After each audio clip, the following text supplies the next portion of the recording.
What's up? Welcome to the lab. I'm your host, Joshua Diaz. It's good to see you. Good to be here.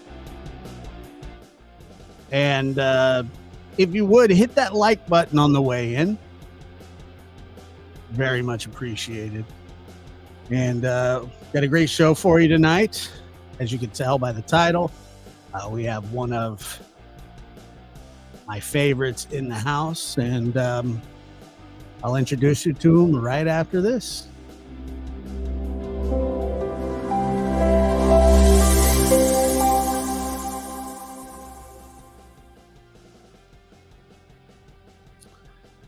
Chris McDonough of the interview room and the witness box, my friend. Good to see you. Thanks for being here. I really do appreciate it. Josh, I am excited to be here with the lab rats and to see you. How are you? It's been a while since we've done a show over here. I know we need to do more of this. I saw you and Dr. Bricado the other night. I thought that was amazing. Thank you. And so now we get a shot at it tonight. Let's give it a go. You know, yeah, the live with Dr. Gary was absolutely phenomenal. I truly enjoyed it.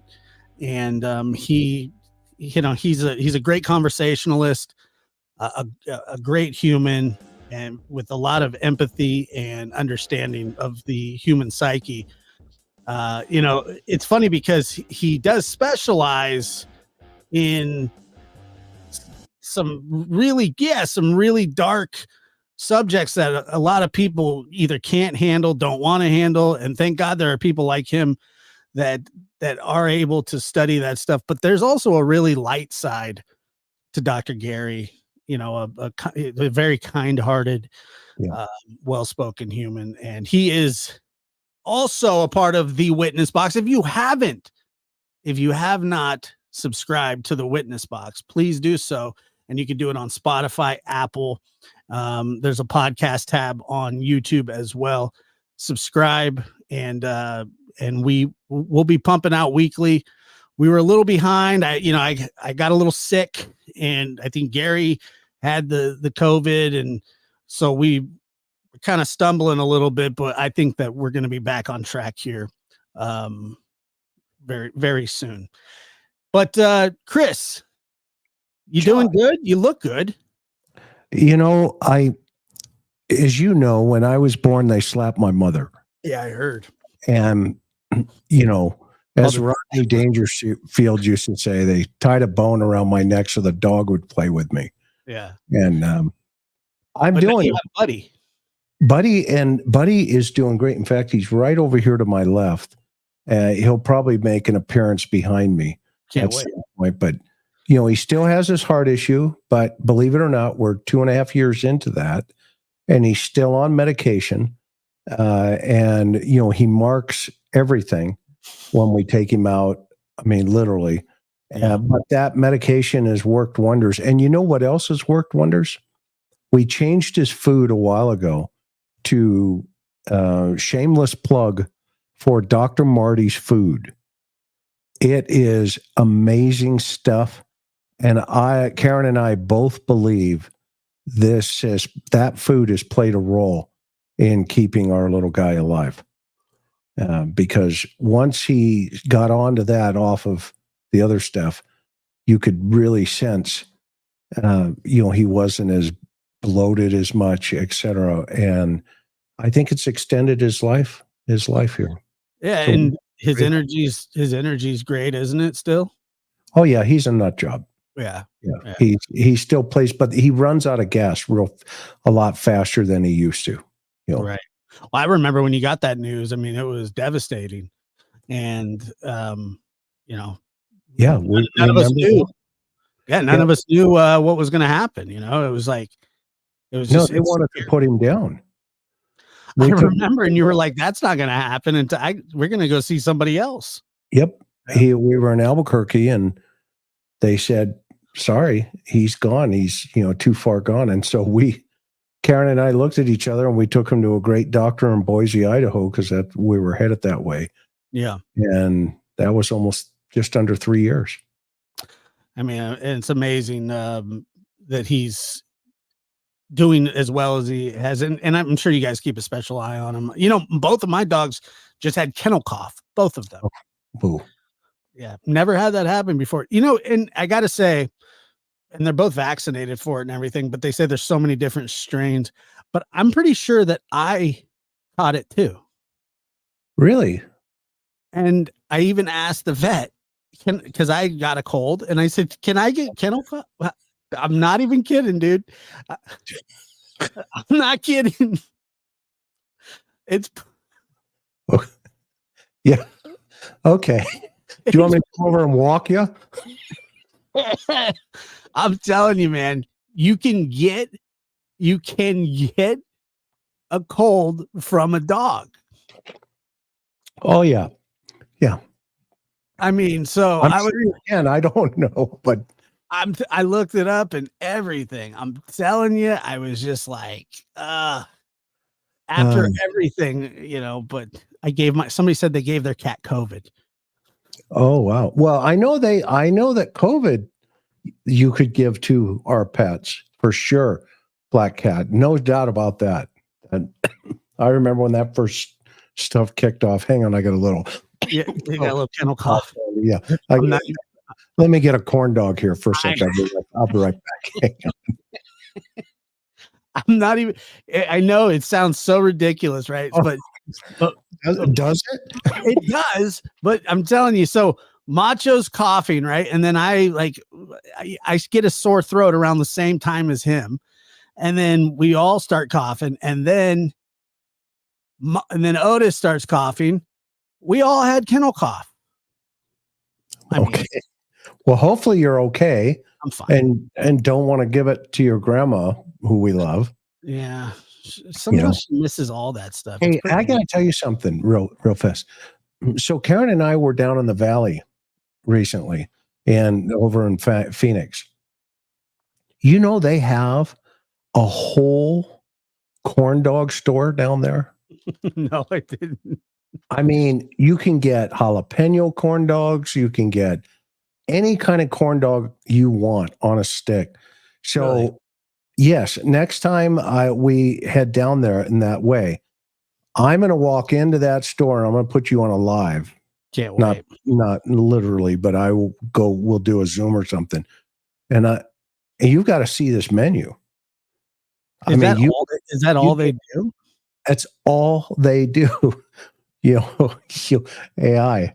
There you go. Yes, humans can get kennel cough from dogs, but it's rare and most healthy people aren't at risk. Well, apparently I'm not healthy and here's the thing too. I had just come off of an infection, like a pretty bad one. So who knows? But people at the time, I think my immune system was compromised. I don't have HIV, but I did have an infection. But you can absolutely get it. Yeah, there's no doubt you were sick. There's no question about that. And now that we know it was kennel cough, then the rest of us are okay. So we're good to go. I'm just telling you, man. I know it sounds nuts. Hey, we just saw Trevor. It's great to see him in chat.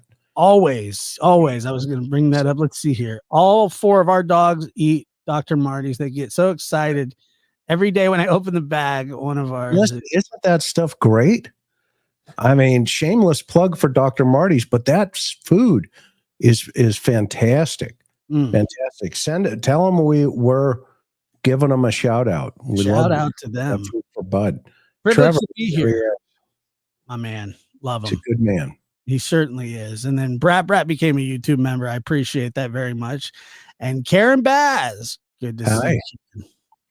Karen, always a wonderful supporter of both channels, our channel, your channel as well. And we appreciate that.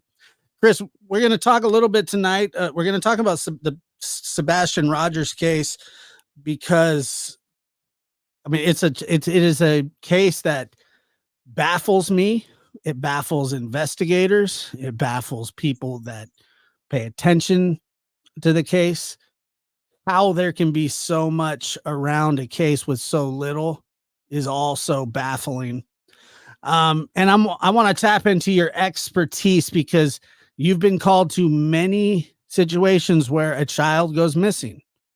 And I don't know if you've ever went to one where they said, well, we think he ran away, or you treat it as a runaway. But my first question would be, when you get a phone call and they say, 15-year-old boy, I don't know if they went into his medical conditions or not, but when you get a phone call and they say, the child goes missing, the 15-year-old goes missing, as an investigator, lead investigator, because you are an investigator still, and you were a homicide detective, and you still do this stuff.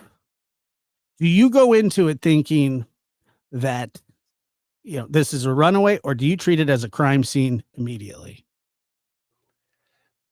Well, the sequence of events typically on these types of situations, the age is obviously a major consideration whenever law enforcement engages into a type of case like this.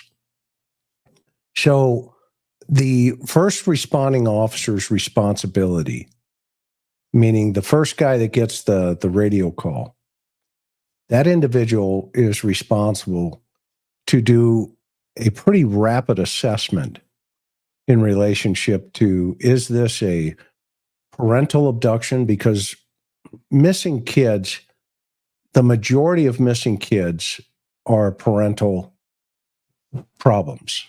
Okay. And, it's either a custody battle or it's something to that effect. And that's how immediately that first responding officer has to make that assessment. Okay. And then they have to assess, number two is the age of the child. If it's a teenager, then, 14 to 17, is this a runaway? Is this somebody mad at mom, mad at dad? So you want to get into the domestic side of relationships with inside of the family as well. The key here is law enforcement has 3 hours. Okay. Doctors and nurses know what the golden hour is, right? After a heart attack, you've got a certain amount of time, or a gunshot or a stabbing or anything like that. Well, it's the same principle with missing children. Within 3 hours, depending on the age of that child, and let's use Summer as an example, she's 5 years old.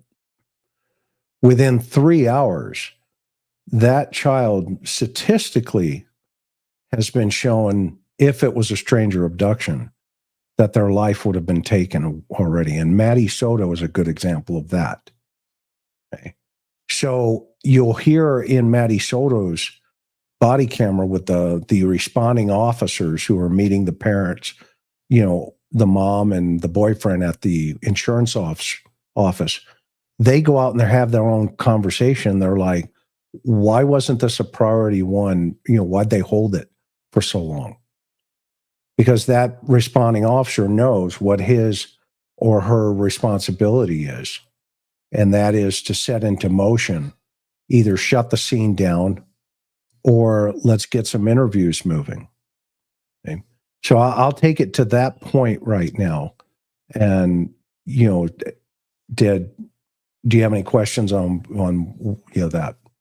Yeah. So typically, and I know a lot of the times when police get called out and it's a 15, 16, 17-year-old or whatever, a lot of the times it definitely can be a runaway. And if the child, the teenager, has no issues of any kind, it would make sense. But when you find out, about Sebastian, that even the FBI says, that he basically needs help to get home. And, they put a $50,000 reward out. And we could talk about that in a little bit as well. But when you hear that he has the challenges that he does have, and there are many, and I don't want to really go into them because I'm not an expert at all about that stuff. But it would seem to me that would change the landscape pretty significantly and pretty fast. Yeah, and that would be up to the first responding officer to determine what's the mental stability of the child. If the child is autistic, like like the young man here, Mm. and the mom or the dad or the stepdad or whoever says, well, he has the mental capacity of a blank age. Okay. Sure. Mm. And then the next question is, okay, well, what are the health stability factors? Meaning, is the child on medication? Is the child, in autistic children, obviously, and I'm not an expert in autistic, children at all in any way, shape, or form as well. But I know enough to process if the child's on medication, are they going to need those medications? If the child is afraid of the dark, if a child's afraid of lights, does sound, trip them up, et cetera. And the list goes on. All those assessments have to be done almost immediately with that first responder. And so from there, they go into a searching mode. They want to go through the house. You want to go through any kind of electronics in today's world. You want to see if the child has a phone, if the child has access to computers, laptops, that kind of stuff. And then, of course, you want to look in every cupboard, under every bed, and in every door through the house, and you want to just basically exhaust that house, and then you want to put what they call a BOLO out, a BOL, be on the lookout. Almost immediately, you want to get that into the environment, and that then you can start figuring out, okay, do we have an amber situation? Do we have an at-risk child here? Either or, let's get it into NCIC as quickly as possible. And then you want to lock it down in relationship to who's who in the zoo, where are the parents, where are the step parents, are there, is there access into the house, out of the house from, other entities, et cetera. Yeah. Well, and today I did see a document that was out about Seth, the father of Sebastian, because some people have questioned, was he at work? Wasn't he? And from everything that I understand that he is, and it seems like this document makes it very certain that he was accounted for from the time that Sebastian went missing. And at some point, and I don't know why, maybe you can tell me, at some point, why does law enforcement not acknowledge that publicly? Would you acknowledge that publicly as the lead on the case? Well, in full transparency, I've had many conversations with Seth behind the scenes. Sure. He has called me. I've called him, but he reached out to me and on behalf of, his searching efforts for his son. And he wanted the Cold Case Foundation to get involved in relationship to, what we could bring to the table. And we talked about those dynamics, and I'm a pretty straight shooter, and he knows that. I told him, I said, look, you have to figure out why they're not, cutting you loose here. Okay. Because to me, if it was me and I was the case agent, and there is beyond a reasonable doubt proof that Seth was where he said he was, i.e. in the jail, in the county jail, etc., then you have to ask yourself, okay, then what's his motive? And does he have a third person or a second person involved in, helping to get his kid? Okay, let's use the motive was a custody battle between, him and his ex, okay, etc. All right, well, that means if the boy's on medication, well, you're going to have to take that into consideration. Because if he needs his medication to maintain his mental stability, then Seth would have to pre-plan that to make sure that the young man, if he was taken out of that house by the biological father, had a medical plan in play too. And then from there, he would also have to put into play that he now has to hide him.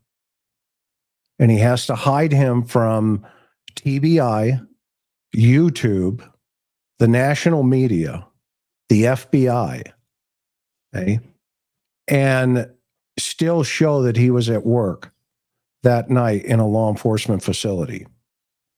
Okay. So what's the old saying? If it's probable but not, is it possible but not probable?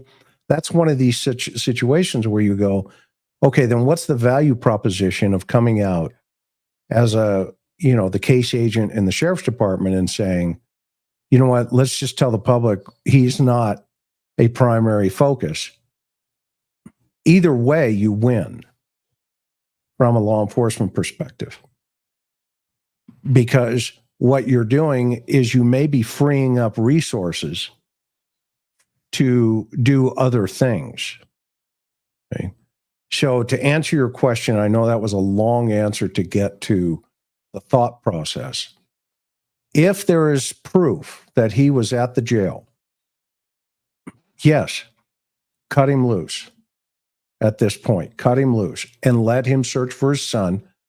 And now then you have to ask the second side. Okay.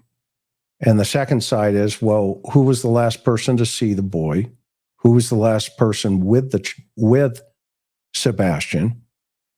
And who, had means similar to Seth, okay, to get him out of that house. And that's why I've always thought the light situation, and I said this on Court TV recently with Vinny. I said, the reason they haven't pulled the father out of the circle yet is because of the lights in the back of the house. And for some reason, it would have to be this mass conspiracy from the biological dad, to get him and now stash him somewhere in another state. And because, obviously the child is, we're almost into 7 months here. And he's MIA. So yes, I would eliminate, at least publicly, I would come out and say, look, at this point, we have no evidence that the biological father is involved in this thing. Yeah. And, to the medication aspect of it, I don't know what kind of medication Sebastian was on. I don't know if it was a common one or not. It'd be really hard to get that medication under false pretenses if somebody tried to fill his prescription and the pharmacy that has the prescription, you would have to contact the pharmacy to get that prescription moved to another. So they would have to, file or email the file over or whatever, however they do that. And law enforcement, I would think, and correct me if I'm wrong, would probably try and track something like that if they could. They would go check the pharmacy. Has anybody requested this medication to be moved anywhere? And if it had been moved, then they would go check out that situation. But getting the medication under a false, name or something like that would probably be pretty difficult to pull off. Yeah, it would be very difficult to pull off because, obviously, you could do it. Anything's possible. But then again, you go to this, okay, why would somebody kidnap the boy out of the house, know that he's on medication, or at least at some point come to this realization that this child needs medication. Okay. And then say, okay, I've got the child. You know what? I'm just going to keep him on his meds. Okay. I've gone through all of this work to evade capture, right? My risk level, I've lowered it to the point where nobody's found me yet. And I have this boy. Now I'm going to go get his medication and I'm going to maintain it so that, this doesn't turn into something different, i.e., who knows, right? Well, I don't know what kind of meds he was on, and I'm not going to try to guess. Okay? But if he was, then that in of itself becomes something that has to be managed. And law enforcement will look through, they will look through the data. And if they get a flag somewhere, then that could be a lead. Mm. Mm. Yeah, I tell you that it's not necessarily when you're okay. So when you're telling me that you told Seth, you have to get cut loose somehow, but that's not how the Cold Case Foundation gets involved with stuff either, is it? No. Can you explain how that would have to go? Well, one of two ways that were requested by the law enforcement agency that they've run out of, places to go, things to do, or the family can bring us in independent, but we have to have the family cleared, because if our investigation takes it back to the family, and I'll just use Michael Vaughn as a perfect example. I mean, I can talk about it now, but Josh, I mean, you were aware, and Dr. Picotto was aware. I spent 4 months embedded with the Fruitland Police Department. Working on behalf of the Fruitland Police Department. Well, working on behalf of the Cold Case Foundation, helping them through their investigation with Michael's disappearance. And that's why I'm in the press conference in the back. I didn't want to be out there. And the Chief Huff said, "No, you're coming. Let's go." Mm-hmm. Okay. And, I got trolled left and right by YouTube, but I wasn't there for YouTube. I was there for a 5-year-old little boy. Now, the difference there is you'll notice I cleared the Brandy and Tyler. I was out there before we were embedded in the agency, because we wanted to make sure that, look, wherever the evidence takes us, that is the direction we are going. Okay. And so we made sure that we talked to everybody involved, the entire case file, et cetera. And we were comfortable that, okay, we've got another situation here. Let's take a look. And lo and behold, that's exactly where the evidence took us. And so when you say that you can work on behalf of the family, do you still have, wouldn't you need interaction with law enforcement as well? Yeah. Yes. And that's what I'm saying. I was working directly with Fruitland at their agency. And of course, there's a tremendous amount of confidentiality that I'm not going to ever talk about until, they decide what they're going to do with it. Meaning if there's an arrest made and that kind of stuff. And then, of course, after trial, I can't talk about it. And so when we get involved in it, then we are under a confidentiality agreement with the agency, not with the family, with the agency, okay, to make sure that all the T's and the I's are dotted and crossed. Okay. Gotcha. And by the way, this was help that was offered to, let me see. We offered it to Don Wells. And you even said, I won't even have anything to do with it. There's a bunch of people at the Cold Case Foundation that can work on this. If you don't trust me, that's fine.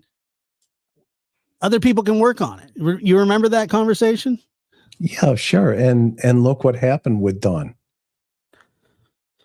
Yeah. right? I mean, he well, Don speaks for himself, right? I mean, Mhm. it is what it is there, but all of a sudden, all this other stuff started as we started unraveling it. Remember, I was in Tennessee at that time for another case out in Jackson. The young man that had disappeared, and his mom, Frances, had been looking for him for almost 2 years every weekend. Remember her? Frances Gaines? I do, very much so. And I was with her, and I told her, I said, let's find the car. We find the car, we find your son.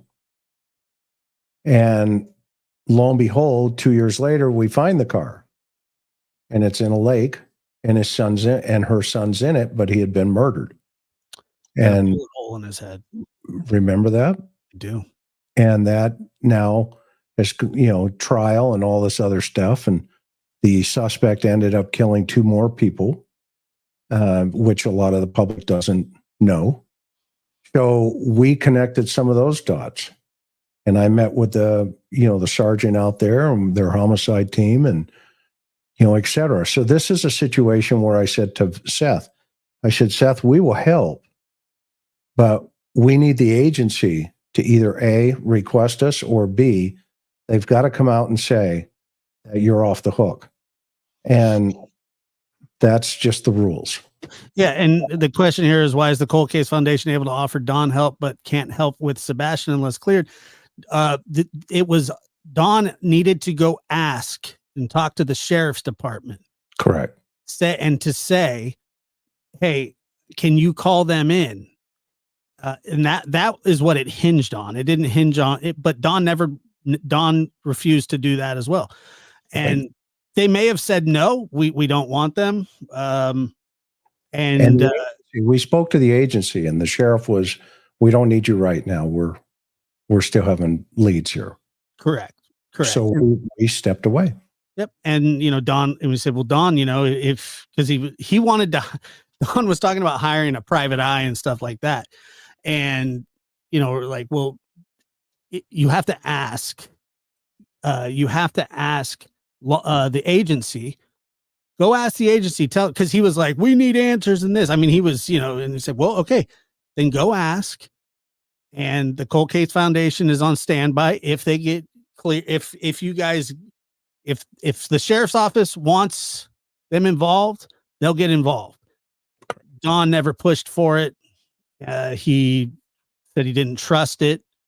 And, who knows if they would have said, but Lawson did. You guys had conversations with Lawson, and he said, well, we're still working the case. It's kind of what they say still now. I don't know where the situation stands now, but the thing is, I believe Sumner County is still, because the FBI has come out with a $50,000 reward recently at the 6 month. It's now been 7 months, so a month ago.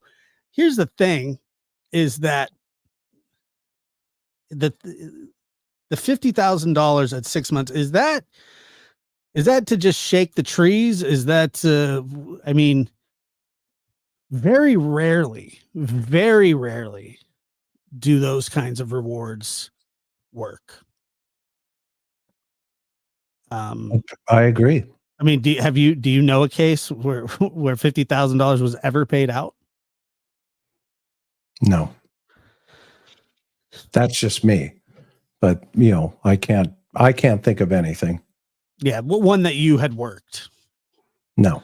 Because were there rewards in cases that you had worked before? Well, I can tell you that Leticia Hernandez at the time, 1990, she was kidnapped December 16th, 1989. And in 1990, we profiled her on America's Most Wanted 4 times with John Walsh.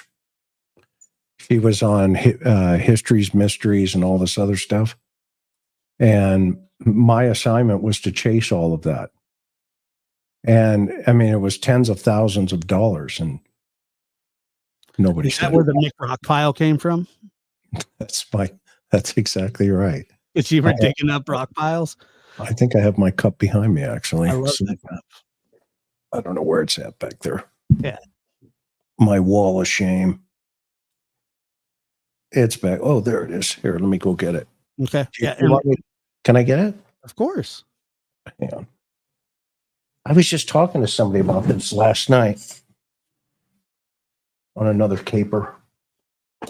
Love that.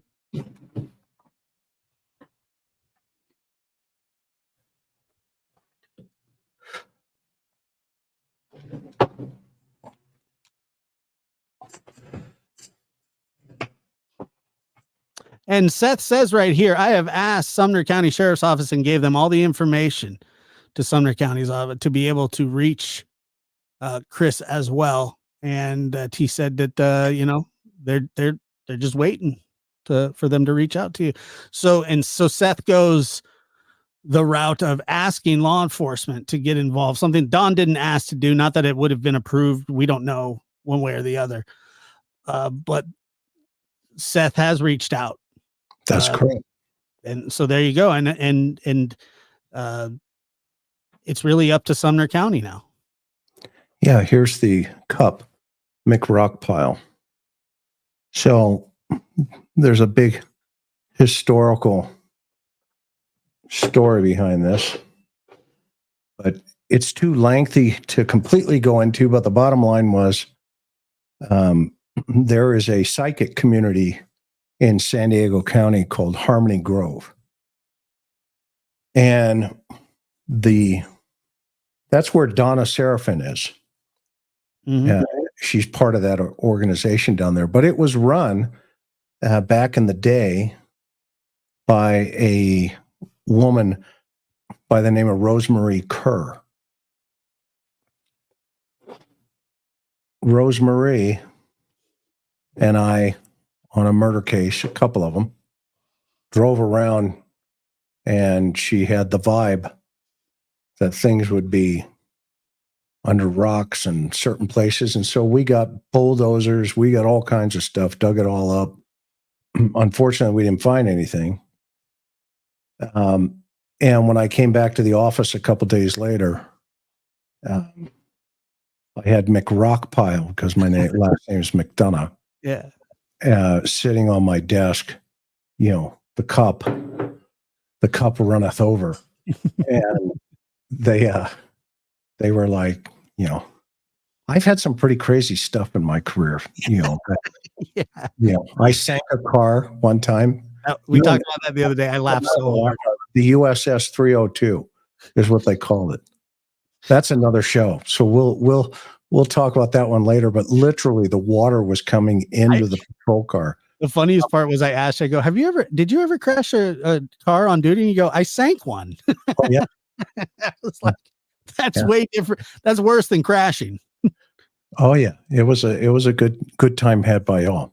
They hung life preservers, all kinds of crap on my locker when I came back. I mean, rubber boots, everything. And they called it they put up on my locker the USS 302, captain's locker. I love that you chased somebody into a waterway in a car. It was a bad day. It was a bad day. Bad day to be a police car. The lab, Ellie says no signs of foul play. Ellie says it's not a criminal investigation, so why would any of the parents need to be cleared? Well, if you listen to the way that the deputy sheriff put it, he says that they have no signs of foul play. They have no signs that there are no foul play, but we have not cleared anybody.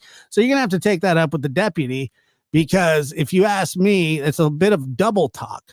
If he's saying, well, we haven't cleared anybody, well, I mean, that's obviously they are looking to clear people. Well, so let's talk about where we're at right now. All right. I think everybody, including Ellie, everybody knows there's a 15-year-old autistic boy that's just vanished out of a house between 10 at night and 6 in the morning or thereabouts. These are just approximates, right? Yep. There is some suspicious activity behind the house around 3 o'clock in the morning or thereabouts, where a bunch of lights, a bunch of stuff bunch of video cameras caught something. And you have people within the house, the caretakers, i.e., biological mom. We don't know if stepdad was there. There's information that he was, not home, but that he got the phone call. And so now you have to take into consideration, okay, you're the first officer on the scene and you hear, okay, well, what happened? Well, I was out here, I heard a thump, and I was like, what are you doing? Something to that effect. And of course, I'm just, I don't have the facts, meaning the verbiage, the exact verbiage. So, sure. But then you hear, it's okay, yada, yada. Okay, go to bed. Now, between 6 and 8 hours progresses. And you go in to check your child, and he's gone. All the doors, the windows secured. And you hear this as a first responder. Okay, and the first responder is going, okay, then what happened? We don't know. He's just gone. All right. How was he dressed? A, B, C, and D. Okay. But he had no shoes. Okay. How do you know that? Meaning you're the officer and you ask, and they say, well, because they're over here. All right. So that night, you immediately in your notebook, you want to write, when the detective shows up, this is what was said. Okay. So the detective shows up, and we would show up in a team. There'd be 5 of us. And we would do what we call circle up. Okay. All the crime scene tapes up, and you get the first officer who responded, and you say, what did you see? What did you hear? What was said? Go. And you stand there with your notebook and you take notes. Okay. Okay.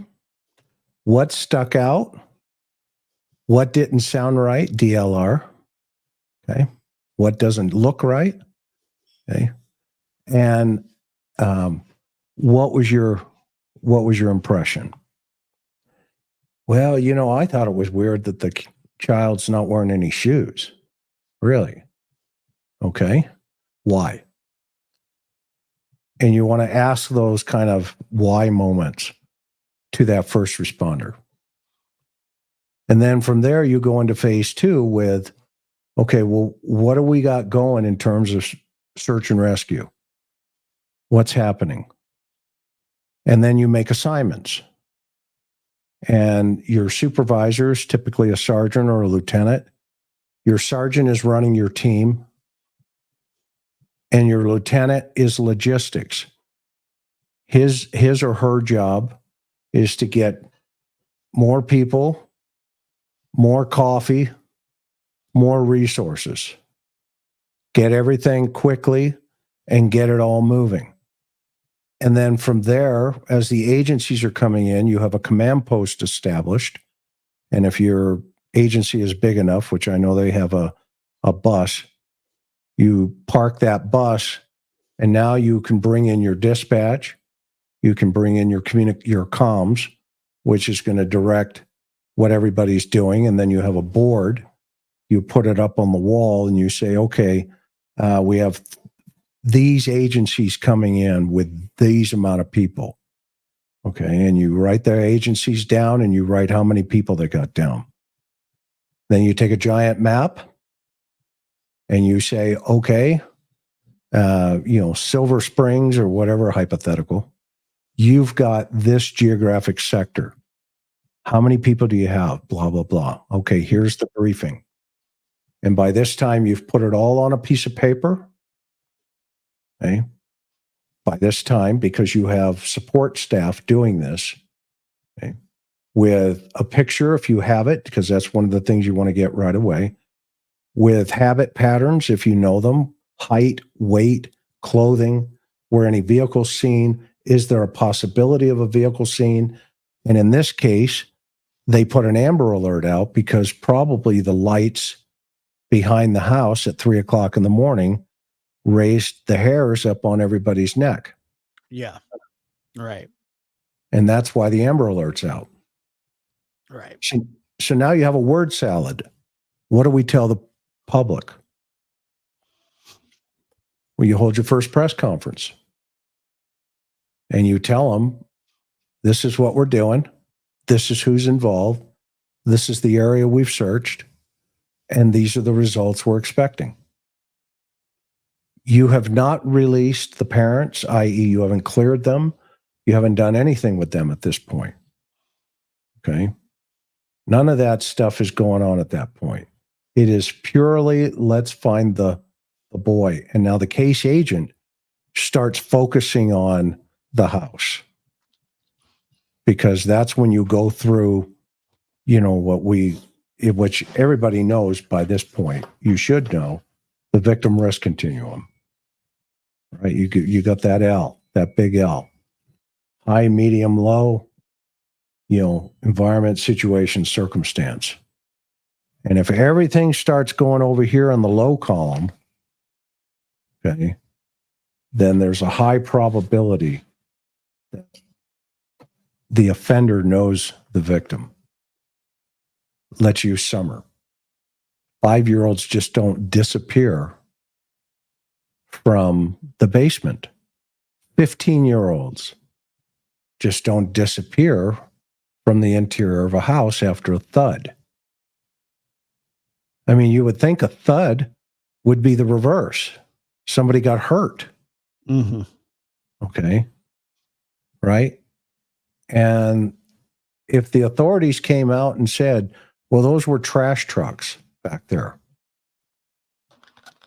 Okay. Have they said that? Have they come out and said that, Josh? Were they trash trucks? At 3 in the morning. I believe that's what they said they were. So they collect trash at 3 in the morning in that neighborhood? Not according to the neighbors. Well, I'm just asking. I mean, anybody can call the trash company and say, what are your hours of pickup in this neighborhood? Yeah, so it was leaked to a local newsman, and then I believe law enforcement came out and said that it was trash trucks. Nothing to worry about. Something like that. Well, as the case agent, I would want to know personally if those are trash trucks that are waiting on the streets behind the house. And why don't we see the trash trucks moving through the neighborhood? And it just so happens that it was at the time that Sebastian was, in that time frame that Sebastian disappeared. And this is, Seth was told it was a trash truck. So this came out from the FBI at the 6-month mark, where it said the FBI is offering a reward up to $50,000. And by the way, it says up to $50,000 for information leading to the whereabouts of Sebastian Wayne Drake Rogers. Remarks Rogers has ties to Clarksville, which is where Seth is from. Sebastian, the detail says Sebastian Wayne Drake Rogers was last seen February 26, 2024 in the area of Stafford Court in Hendersonville, Tennessee. He was wearing a black sweatshirt, black sweatpants, and black square framed glasses. Sebastian has medical conditions, including autism, that may impair his ability to safely return or to return safely without assistance. And let's see here, there was a part, it doesn't say it here for some reason. Hold on, let me see.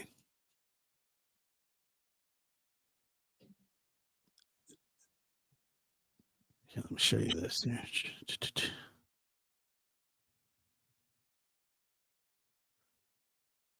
There was one that said, and I'm not seeing it here. It was said that if it led to if it led to the arrest and prosecution of those responsible, but yet people say, well, this isn't an actual this isn't a investigation, a criminal investigation. And I cannot help but go back to every time thinking about that they searched the landfill. Well, how's it not a criminal investigation? What is it then? A missing person? I don't know. I mean, a missing person investigation. Okay, you have an autistic 15-year-old missing person. And they put an Amber Alert out on him, so they think there's a vehicle somewhere potentially. Mm-hmm. Okay, and or somebody has said something, i.e., Don, hey, there's a red truck. I saw a red truck. Okay, well, we better put an Amber Alert out just in case. Okay, because remember that case was a dangerous child alert, right? And then it moved into a Amber Alert because they were trying to find that red Toyota. And remember, then the sheriff came out and said, yeah, well, we got that red Toyota, so it's not, et cetera. But they haven't pulled the Amber Alert. Right. Because Dad said there was a vehicle. So anybody could have said, yeah, there's a vehicle involved. We think there's a vehicle involved. And the law enforcement authorities don't have much of a choice but to listen to that and err on the side of caution, i.e. an Amber Alert, and put it up there. Now, where this gets tricky is when they come in and they say, this is not criminal or this or that. Okay. That doesn't mean they're not thinking there's criminal activity afoot here. Okay. What they're thinking is we don't have enough evidence right now that can take us in either direction. It could be a walk away. And remember, they said it's the same conditions for Summer. Okay. Remember, Summer could have walked away. Okay. But Summer could have also been injured and intentionally hurt. Okay. So you can't come out and say, we know it's either or. So you tell the public, hey, well, we can't show criminal intent right now. It doesn't mean, just do the math. You have the FBI. Right, of course. What do? They don't investigate kids that walk out of the house. They say, the resident agent goes, okay, you guys got it. We got to go get something else here. Okay. Meaning, i.e. bombs downtown off of Broadway in Nashville. Remember that guy that blew it up? I do remember that. Yeah. That's the feds. Right. That's their game. But in this situation, they're leaning because of the card team. The card team, I'll guarantee you, said, there's trouble in River City here. Something's going on, but we can't put our finger on it yet. We need more information. Okay, well, how are we going to do that? Well, let's flush $50,000 into the environment and see if that motivates somebody. Okay. The difference that law enforcement, they're going through a transition, and I've said this a couple of times, and we've said it on numerous occasions in some of the classes that we've been teaching. Law enforcement is going through a transition with the public. YouTube, free speech, the First Amendment, all this other stuff is a game changer. Just like the record industry, when vinyl records disappeared and, other forms of media came in, it's almost like watching 8-tracks, get taken over by cassette tapes. Okay. Well, the flow of information from law enforcement, okay, has changed in today's world. The digital age is not only good to get bad guys, but it's also information flow. And you can't control everything that flows into the environment. So you have to just step back and let it do its own thing. And meaning you have to ignore them. Okay? And you see the successful agencies that have figured that piece of the puzzle out. And quite frankly, Florida is one of those states that has figured it out. And, the Soto case, Madeline Soto, is a perfect example of how to get in front of it and say, look, here's the information that we got. Here's what we're looking for, yada, yada, yada. And the list goes on and on and on. The more you can always have holdback information that only the suspect would know about, the demise of the victim. Mm-hmm. You can always have that stuff. I mean, in Brandon Wilson, who killed Matthew Checkey, okay, I never released to the public where the wound patterns were. And he was in custody in West Hollywood and LAPD. And I was talking to my colleague up there. Believe it or not, his last name was McDonough, Mike McDonough. We were long lost cousins. We laughed about that piece. But where I'm going with this is when he called and he said to me, he said, what do you have? And I said, hey, et cetera, et cetera. I said, I asked him where the wound pattern is on the victim. He says, okay, I'll call you back. Literally within an hour, my phone rings. He goes, upper right quadrant on the kid. I said, bingo. I think we got the guy. Take his pants, take his shirt, make sure we put him in a paper bag. Okay, I'm on my way. And lo and behold, he had the victim's blood inside of his pants from the knife. It was transfer from the knife. And so in a case like this, you don't have to hold everything so close that, again, you're not letting the public help you solve the case. Rachel Marin is a good example. The baseball cap. How many times have I talked about that, Josh? Couple dozen. Put that doggone Nike cap into the environment. The one where you got the DNA.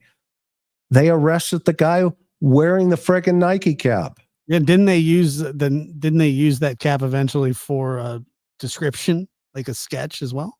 Yeah, but it was only after the brother came on my YouTube channel and said, well, blah, blah, blah. And I said, well, I already know because I talked to the captain in LAPD and I had already learned that it was a Nike cap where they pulled the DNA. Okay. And it was the next day that they came out on the podcast and said, well, there was a Nike cap. Yeah. Okay. And we verify that. Okay. Well, they should have put that in the environment quickly. And they may be holding stuff right now that they're going, well, if we put this out there, then YouTube and all these other people are going to come up with crazy ideas. Well, let them. Who cares? Well, they come up with them anyway. Right. It's not that it's something that's brand new. But what if you get that one person who is, focused and they've been waiting and they go, oh crap. That's what I saw that. I saw that. Okay. Now you start solving crimes quickly. Okay. You're not 3 years down the lane with Summer Wells and you have a reasonable suspicion that A, B, C, and D may be involved. Mhm. Okay. It's, and you don't have the exact same press conference over and over and over again and say nothing. That's not how you solve these kind of cases. You solve these kind of cases by being transparent with the public. And you come out and you stand at the podium and you say, okay, the investigation to date, okay, we've had, bomb, whatever. Okay. And by the way, we have confirmed that Seth Rogers was at work at the Sumner County jail or whatever the jail is where he worked from this time to this time in the morning. At this point, okay, we don't have enough evidence that would show he is a person of interest. The investigation is continuing. Now, same thing with the dad, with, the stepdad. At this point, we show that he was over in Bing, Bing, Bing. Okay. We don't have any other evidence at this point indicating he's a person of interest to date. Of course, this is a fluid situation. Anything could change. So we need your help as the public. Please continue to keep Sebastian out in front of your eyes. That is the latest information. What else is going on? Okay. Now, if you don't have that on other people, then you don't say it. And because what that does is it moves the case. It moves the case. The case is fluid. I have a case right now in Texas that I'm working with an agency for the last 2 years. And I've told them, you got to move, man. And I got a text message yesterday. We found a fingerprint. Bingo. Keep rocking. Okay. And those are the kind of things you can't just sit back and say, well, we know everything. We're all knowledgeable. Well, really? Okay. That's not how these kind of things go. Because at some point, the FBI is going to say, hey, guys, what else do you got? Blah, blah, blah, blah. Remember the day when you talked to the lead investigator in Summers' case?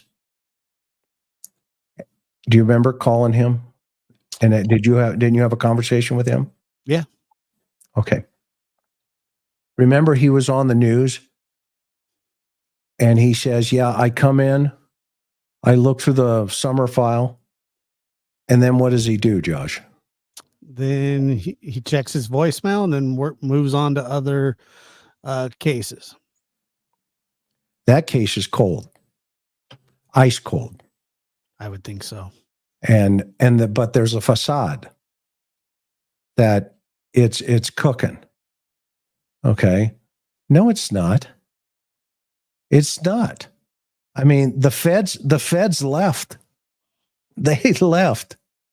They left Hawkins County. TBI left. They went back to headquarters in Nashville. Okay. You may have an RA who calls a resident agent from the feds or from a special agent from TBI and say, hey, what's your face? Whatever the investigator was, I forget his name. Pruitt. Hey, Pruitt. Yeah. What do you got? Nothing's cooking, man. I got nothing out here. Okay. Thanks. Hey, call us if you need us. We're a good support mechanism. Okay. So what they do is the feds, they open up a support case for the agency. And as the agency starts to get, less and less leads, they go about and they start looking for other things in other cases. That's the reality of it. Yeah, because the way that I understand this is that they're just fielding leads when they come in, and that's in both cases, Summers' case and Sebastian's case, and that's kind of where the investigations stand. That's what they say publicly. Okay. Now, is there a chance that they know more about both cases? I'm sure they know more than the public, than what they've let on. I don't know how much more, and it could be substantial. It could be just, minuscule. I don't know.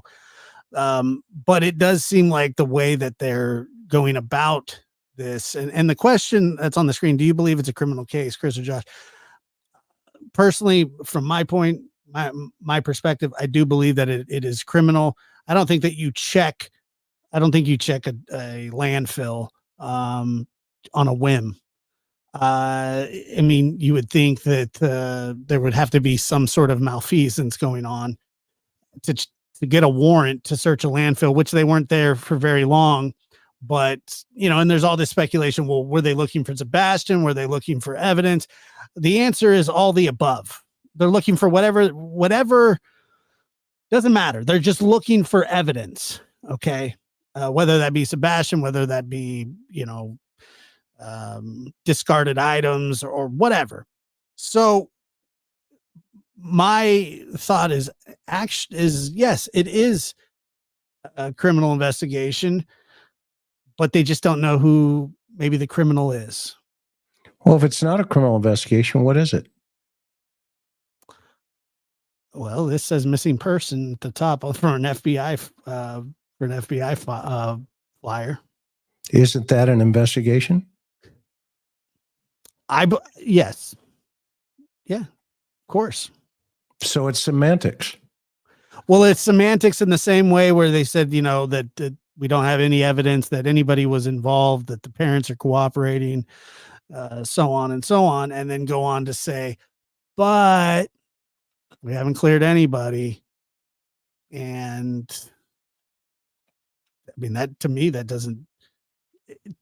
says that they're looking to clear people that are surrounding the case.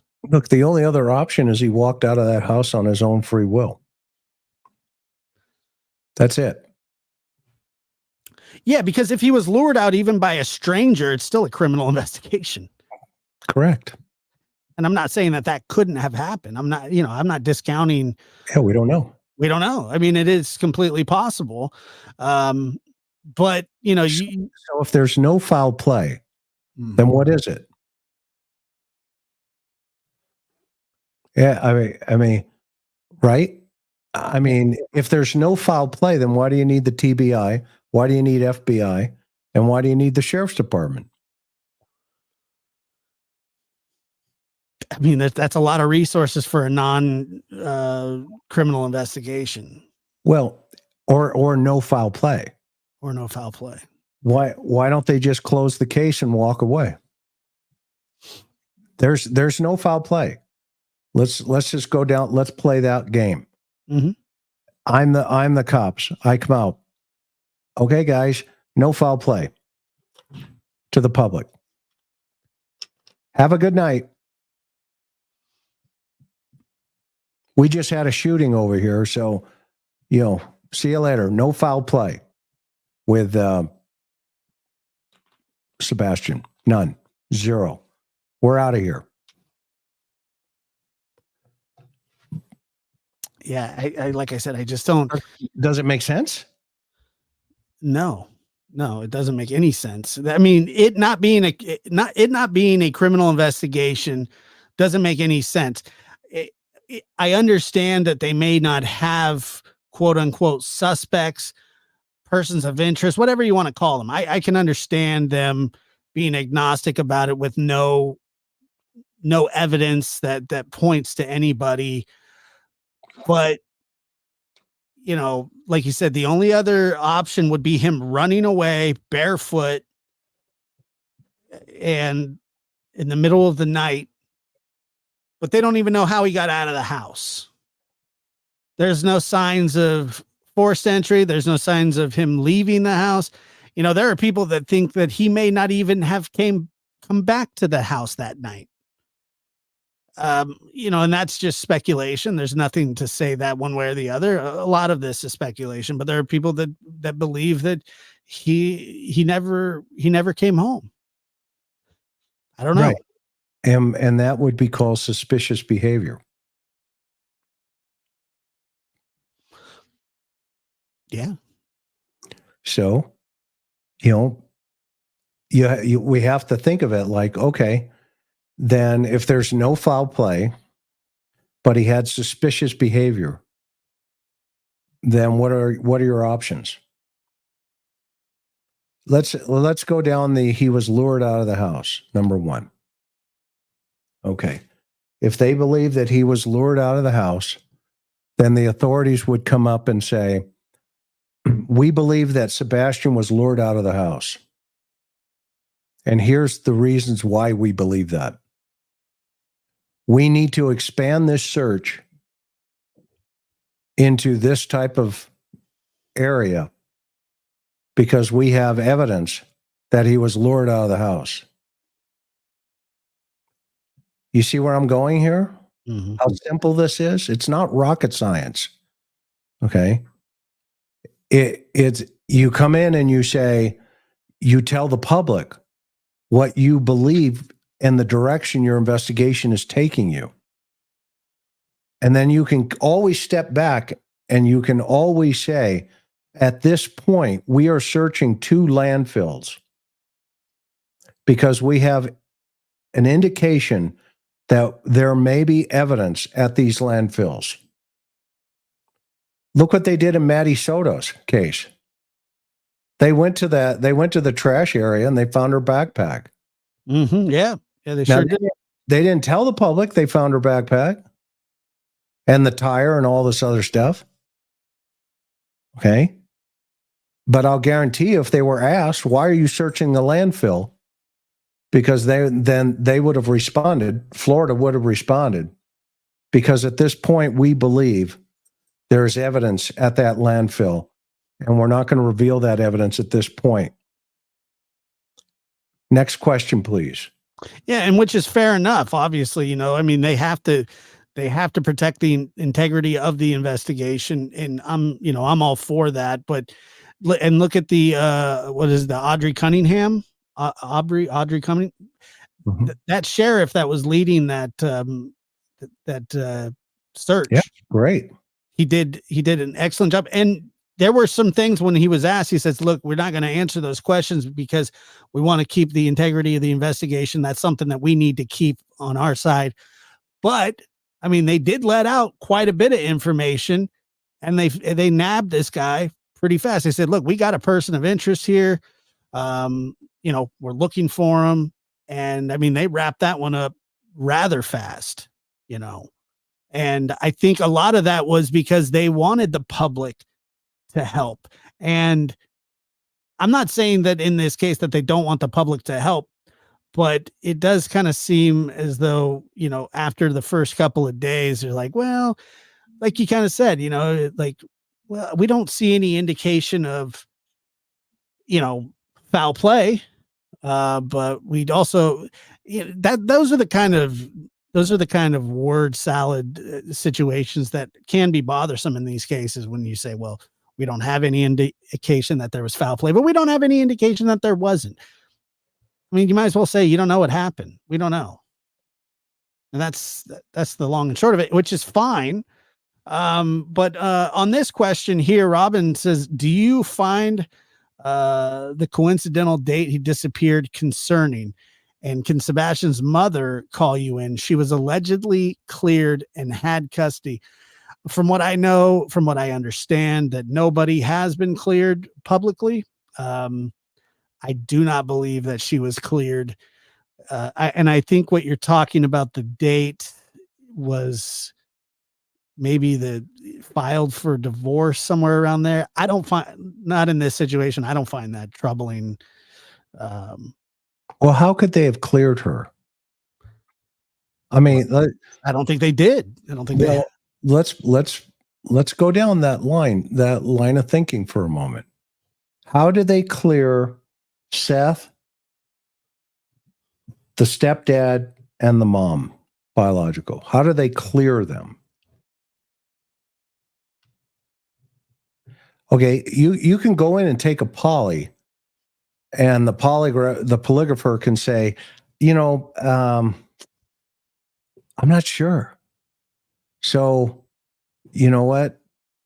Thank you so much. Or they'll come in and say, yeah, you know what? There's a high probability they're telling the truth, or, I'm not really sure. Okay. Okay. Thank you very much. Okay. Now, All of a sudden, though, you say, no foul play. We have a 15-year-old here, and there is no foul play. But here's $50,000 if anybody knows something. Towards the location, prosecution, and nothing to see here. Everybody's been cleared. Okay. But here's 50 grand as a kind of a backstop, just in case. It's a word salad. It is. And I don't understand. I don't understand that, but sometimes from covering a lot of these cases that I understand that a sheriff's department kind of in a smaller community, a smaller county, you know, they don't have to deal with these a lot of the time. Like these are not, you know, reoccurring situations a lot of the time. A lot of the time, this is their first time dealing with this kind of stuff. And it's overwhelming.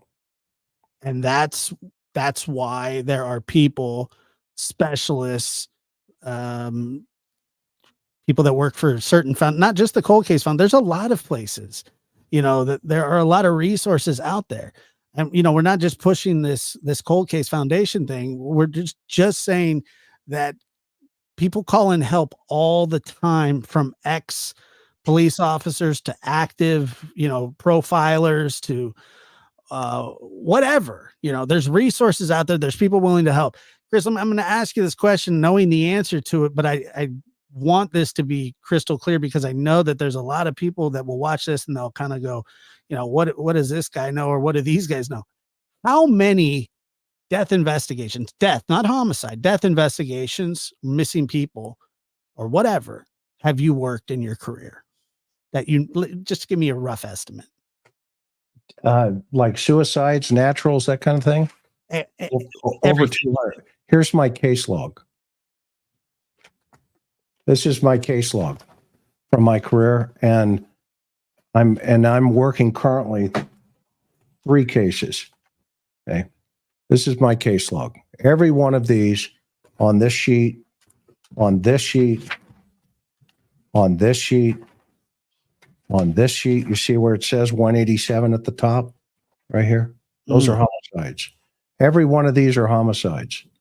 Now, we're not talking about the people that I put into bags standing on the train tracks for the coaster going up and down the coast of California from Los Angeles to San Diego. I put a kid in 43 bags one night. So those are about 200, and murders roughly around 300. Around 300 murders. And I know that your solvability rate, and I'll just say it is over 90%. Right. And that is because, well, first of all, it's you have great instincts as an investigator, but you also worked your tail off to solve these cases, because it takes a lot. I mean, how many? I mean, you couldn't even the McRock pile thing. How many dead end leads have you had to chase? How many false reports have you had to take? How many times your phone ring and you kind of go, oh well, I got to check this out anyway, but you're like, this doesn't sound credible. I mean, that was your job every day. Right. And you know, I know a lot of people say, well, you know, they shouldn't turn this in or they shouldn't turn that in. It's kind of part of the gig, you know, as an investigator. The investigators that are working this case are committed to it. I'll guarantee it. I believe that too. 1,000%. And they want results. The family wants results. Both families, if there's no foul play. Correct. Everybody wants results. Okay. Where investigators get stuck is, well, I'll give you a simple analogy. Hang on for a minute. I always love these little things.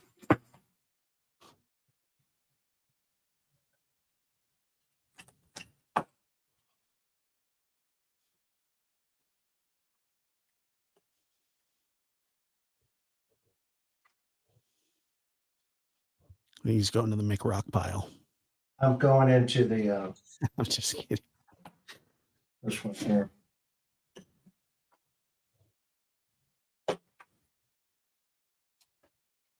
So years ago, when I started this game, and I was transferred into homicide in 1990. Okay. But these here, I'll just give you every year you'd go to these conferences, and this is, and by the way, if anybody ever said they worked homicide, anybody, have them show you the creds, the street cred. Okay. If they don't have it, they're liars. Yeah, I noticed there are quite a few people that This claim one here, there's that 187, see that? Yeah. It says 187. That's the California Penal Code for homicide. This is the California Homicide Investigators Association, CHIA, CHIA. Okay. You don't just get one of these. Okay.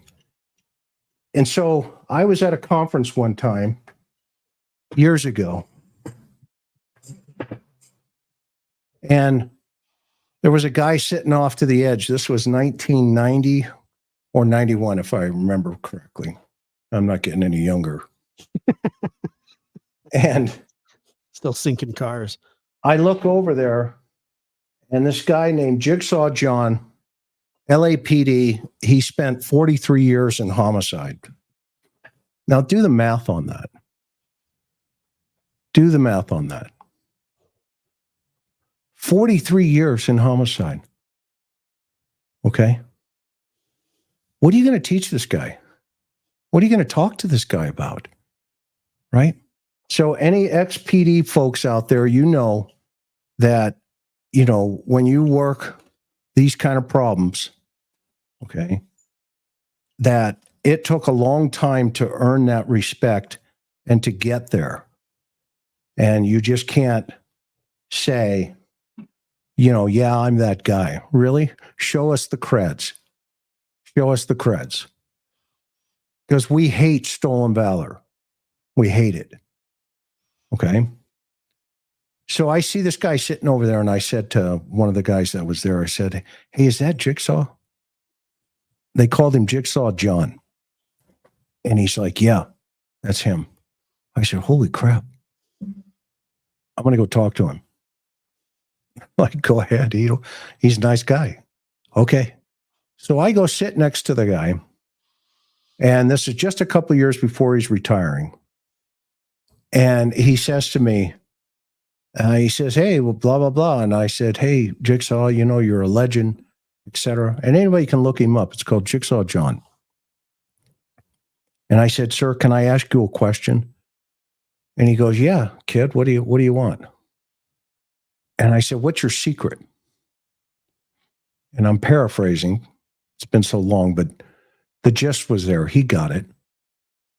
And he says to me, he said, you really want to know? I said, yes, sir. He said, okay, I'm going to ask you one question. I said, all right, what's that?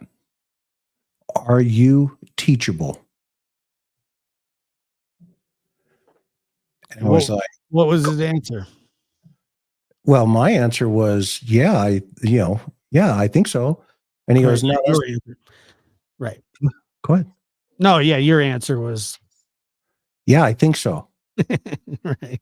And he said, that's not the answer I wanted. I'm going to ask you again. Are you teachable? And I said, I finally obviously did the math. And I said, yes, sir. Now, this is a guy that worked Black Dahlia. Now, think about that. Okay, this guy worked some of the highest profile murders in Los Angeles. And I'm sitting next to this legend who's a couple years away from retiring. And he ends up teaching me about certain things in a crime scene and how to make sense of them. I applied those principles that he taught me in my career. and I had a 90% solvability rate because of them. And now, what does that mean? It means being a homicide investigator, any homicide investigator in the country, we are just dirt. We are organized matter from a divine providence. And if we're flexible enough, we can be taught, not only from the other side, but from this side. And we also have to be willing to let go and realize that it is the public that solves the majority, 90%. Maybe, yeah, it could be higher. And that's a point, to this comment right here. This won't be a popular opinion, but no parent owes a YouTuber or the public any explanation. LE has questioned them. TBI, FBI have questioned each of them. I'm not demanding an answer from anybody. None of us are. Yeah, that's not an unpopular opinion, Kelly. Yeah, I don't think it's an unpopular opinion. But I do think that when a public Amber Alert is put out, that it does become the public's business as well. Now, nobody's asking to interrogate. I certainly don't want to, and that's not really what we're doing here. But here's the key to what she's saying. Okay, a good investigator lets them walk. What do you mean? Hey, you got a minute? Yeah. What do you know? What happened? Blah, blah, blah. Turn the key, lock them in. Hey, you got a minute? Yeah. Blah, blah, blah. Thanks a lot. Appreciate you. Have a good day. Okay. Scott Peterson was out for how long? 4 months. I rest my case. Just because somebody's been interviewed by the cops doesn't mean they're not going, hey, right. This is not, this smells over here. Something's wrong over here. Okay, well, let's let them walk. Let them walk. We'll come back. Yeah. We'll get more out here. We'll get cell phone data. We'll get tag data. Okay.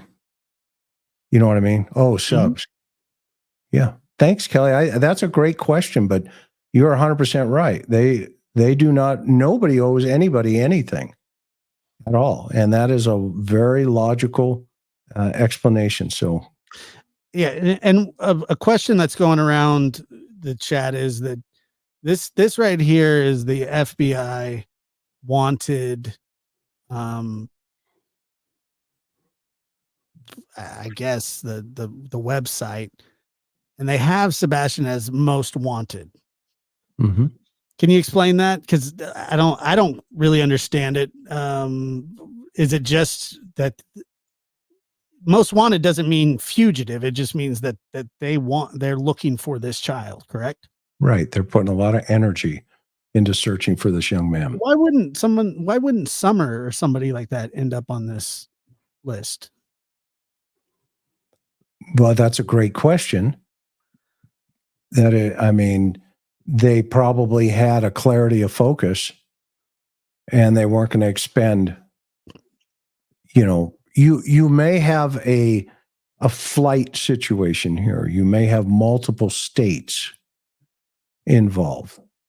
Not only Tennessee, it could be going east and then north up into Alaska. So you're going to put the young man on a broader RA, resident agent blast, because most of this obviously goes to every post office and every, resident FBI office across the country. Yeah. So let me see here. So He's not on the terrorist. He's not on the he's under the kidnapping missing persons Correct. most wanted list. Right. And look how many there are. How many are there? Oh God. So many. Yeah. So all this is they've just kind of elevated the conversation. That's what Because if they've you click on most wanted, that goes to the fugitives and then terrorism, parental kidnappings. And then, yeah, there he is right there. So it's not actually a most wanted list. No. It's the kidnapping missing persons list is what it is. Yeah, we're raising awareness. Most awareness raised. Which is a fantastic thing. I mean, I truly do believe that they are working the case. I believe the FBI is working the case. I believe that Sumner County is working the case, and maybe the results aren't coming in as fast as people would think, and maybe they're stumped, which happens a lot every now and then. What's that? I don't think they are. You don't think they're working it? No, I think they're working it. Yeah, but I don't think they're stumped. Is that what you said? Maybe I misunderstood. No, I said that they could be. I didn't say that they are. No, I think Summer's case is at a slow crawl, but not this case. I think they're working this thing behind the scenes at multi levels, in multi jurisdictions. If they believe that he's been moved and or still alive, then they're going to put all the resources they can into it to find him. Yeah. It seems like that's what they're doing. Well, and that's why the reward could have come up at this point, because now if they're going outside of the circle, okay, now it doesn't mean that the inside of the circle isn't in play. Okay. If those lights, which I had, when I heard about them and saw them, I was like, well, that's kind of interesting. You can bet they have a lot more than me just saying that's interesting. Mm. Okay. And they're not going to, that's the kind of hold back, don't tip your hat, kind of play, right? So if they moved him, not they, but if he was moved versus he walked away, okay, I think there's a low probability at this point that he walked away, and that, they probably would have found his remains by now. Yeah, I would think so. I mean, especially in that neighborhood, you have your water sources there. And so you make sure that you get into those quickly, especially with a child with autism. You canvass your neighborhood multiple times, and that's where they came up. Okay. Nice Marie says, just hope the FBI and LE check into who all was at the house as well. Rumor was a friend of Katie Proudfoot's was there at the house that weekend, and the Texas Roadhouse video of KP and Sebastian walking out, clothes they were wearing. Yeah, I mean, look, we don't know the extent, and thank you for that as well, but we don't know the extent of the investigation. But I do honestly think, I think that they are actively working, and I think that this case will be solved. I truly, truly do. I believe Summer's case will be solved as well. I've known too many investigations that have taken years to unfold, and we're talking years. And the universe has a way of sort of giving the clues back. Hunting season comes up. Unfortunately, there's a lot of bodies that are found by random turkey hunters and bear hunters, deer hunters. Sometimes a couple snows. The shift in the soil. There's animals. There's so many things that happen in these cases. but the earth, I truly feel that way, has a way of showing eventually. It happens quite often, and I'm very, very hopeful in both of these cases. Let me see. Muddy Paw says, also, would it be protocol to immediately do forensics in the house, luminol, etc.? Well, you would want to do something quickly. You don't want a period of time to elapse, maybe a week or two. You want to get in there as quickly as possible. So, yeah, you would hope. And I believe that Nick Barris, the lead reporter on this case, did say that they did do forensics in the house. But this is just my opinion. Forensics is going to be tough, especially when a kid lives in the house. Well, it all depends. I mean, you put on, you put your jumpsuit on and you hit it with an alternate light source, call it an ALS.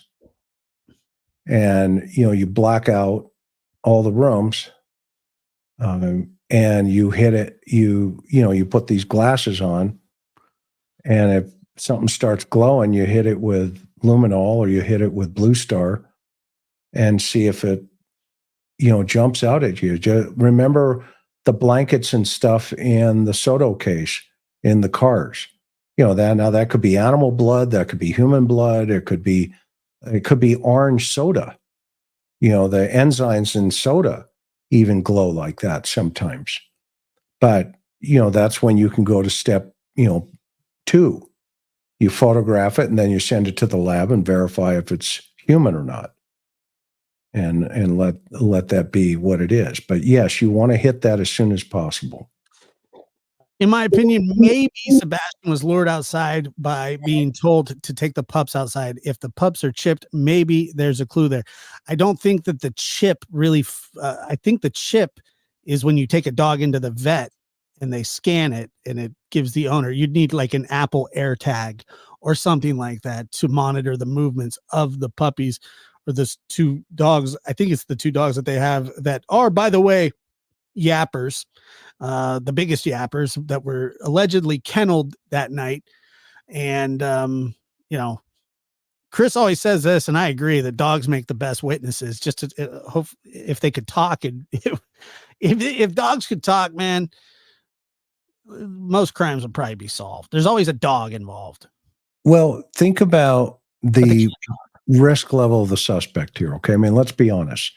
In today's society, statistically, no matter what, if you're luring 15-year-old boys out of the house, then your motive is sexual in nature, period. Okay. These two 90s are not which is our RSO. These guys are not luring 15-year-old boys out of the house, okay, just to kidnap them to hang out and to hold them somewhere. Right. If they are doing that, they're holding them as a slave in relationship to inappropriate behavior. And so let's just get right to that. The fact that, mom hears a thud and then somehow, some way, this random RSO or somebody with a motivation to get this 15-year-old boy out of the house. Okay. Why is he doing that? Why is the suspect doing that? Taking such a high risk with no reward. With no reward.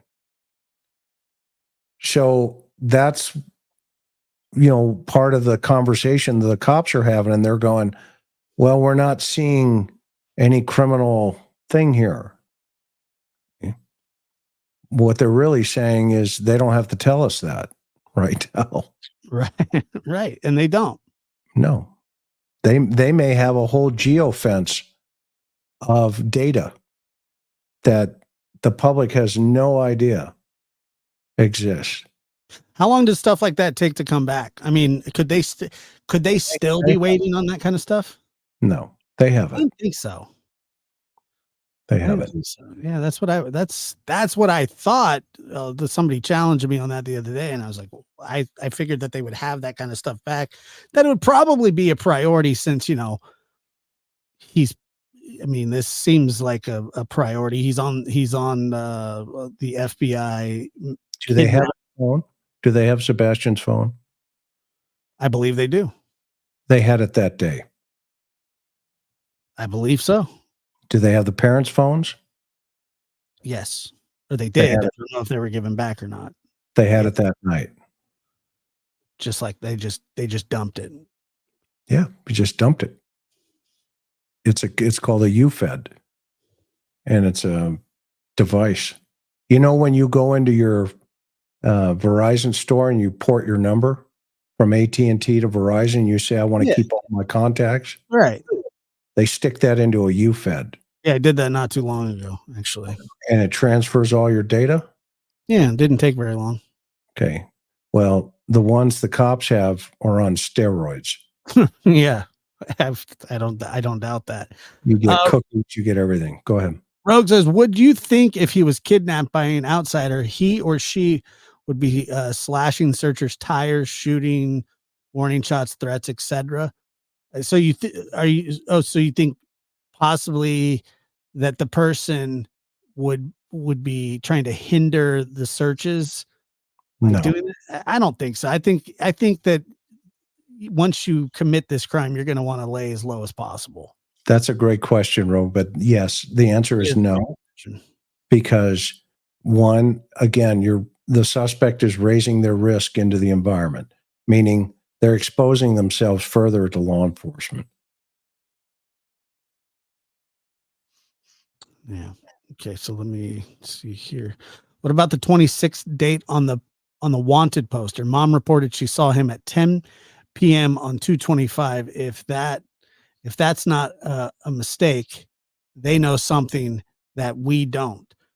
Um, let's That see. may be when they produced it. I don't know. Yeah. Yeah. That's a Quite muddy. good point as well. And anyone hope that maybe an angel of God came down to move little Sebastian away from angry and abusive CP? I mean,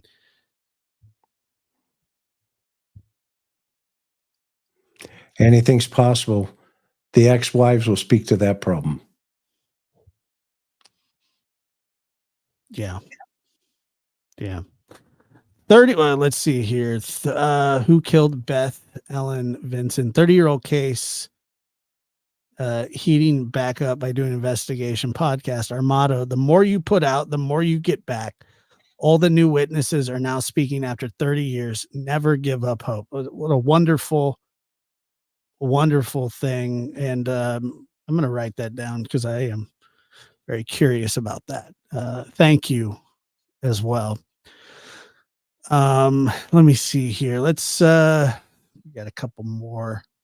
You got a bunch up there, bro. I'll just keep my mouth shut, run through them. Hold on here.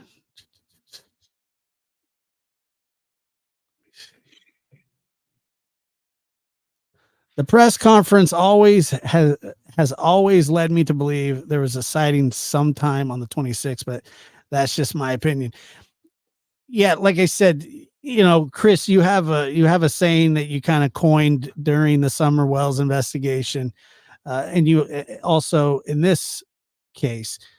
And my question is, and I don't want you to cast aspersions. I don't want you to say, I think these people are involved or these people are involved.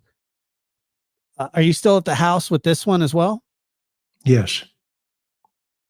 And Dr. Gary, who has studied many cases, talked to many perpetrators, and he said in the chat earlier as well that he believes that the story starts and ends that night in the home. Now, you take that for however you want. That's an expert opinion, and it is an opinion, but you'd be hard pressed to find many officials would think different, especially with what's out in the atmosphere right now. It does feel as though whatever took place close to home or in the home. So the only other option is he walked out the door. Well, that's what Katie said. She doesn't know why he walked out the door. Well, how does she know he walked out the door then? She doesn't. Well, from what I can tell, that she doesn't know. Okay, but then why does she think he walked out the door? You want my honest opinion? Yeah. I think I think it's plausible deniability. I think that him walking out of the door lends itself to the least amount of exposure to the law. Okay, so let's say he walked out the door. At what time? That'd be my first question as an investigator. What time? Was it after the thump or before the thump? I mean, she didn't say, but I would think after. Then, okay, what time? Was it before 3 a.m. or after 3 a.m.? Was it before 6 a.m. or after 6 a.m. when he wasn't in his room? She absolutely, Sweetie Cake says she never said that to my knowledge. She absolutely did say that. She said that in an interview. She said, I don't know why he walked out that door. I've heard it probably 150 times. I'm surprised that she hadn't. Yeah, and if anybody's arguing in the chat and being disrespectful to each other, they could go. I mean, I don't mind anybody being here. I love having everybody here. And, you know, I'm not on one person's side or the other, nor is Chris. So everybody just, you know, you be respectful. It's okay. I mean, these are common sense questions, right? No, this is fine. I'm not talking about this one specifically. Right. I mean, if you've got your son in the house, you hear him at a certain time frame, whatever that time frame is, and then you still don't hear anything else from that point forward.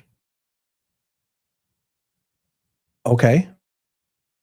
Why? Well, I was sleeping. Then how do you know he walked out the door?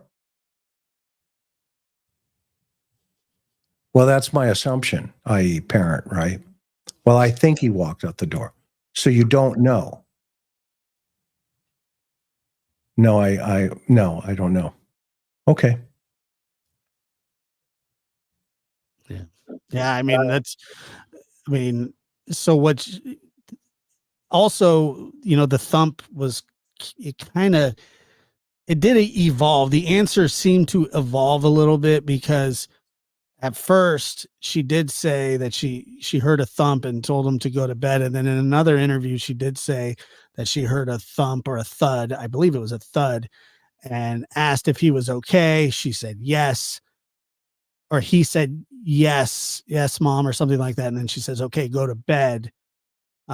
People were upset that he didn't, or she didn't go and check on him. And like I said, that the story kind of did evolve a little bit. Now, you know, you can take that however, I don't know, but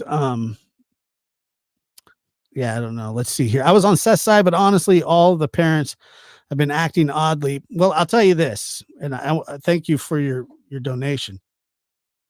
I'll tell you this. I believe parents would act oddly no matter what, guilty or innocent. I mean, this is not normal. I've said this from the beginning. These situations don't come with a handbook, and the longer things go on, the stranger things get, the further from reality we are in a lot of the clues and the actual case itself.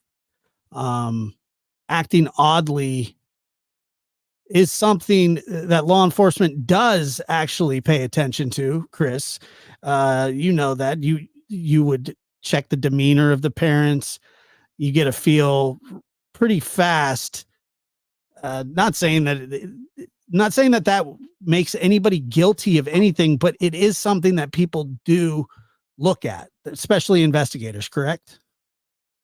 Yeah, 100%. I mean, there's so much they call it leakage. And folks, thought I had pulled a whole bunch of videos down on Sebastian. I've only done one video on Sebastian, and that was with Steve Johnson. Mm-hmm. Okay, I had Steve analyze the statement from the very first press release or the very first conversation with the media.